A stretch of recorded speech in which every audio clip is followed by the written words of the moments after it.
today's lesson, we'll explore 5 common mistakes in spoken English that many students make, and how you can correct them. If you stay till the end, you'll also get a short practice quiz to test yourself. Let's begin. A very common mistake is saying, he don't like pizza. The correct sentence is, he doesn't like pizza. Remember, with he, she, and it, we always use doesn't, not don't.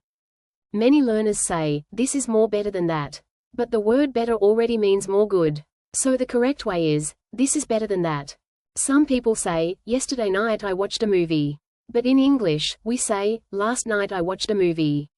The phrase yesterday night doesn't exist in natural English.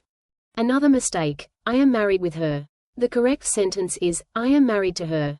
Always remember, we use married to, not married with.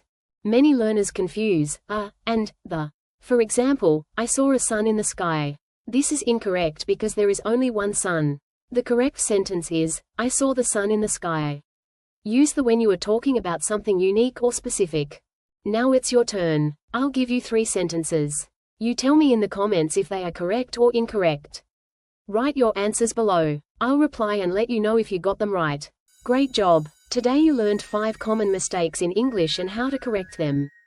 Keep practicing every day, and you'll see a big improvement in your speaking. If you found this video useful, please like, share, and subscribe for more English lessons. See you in the next class.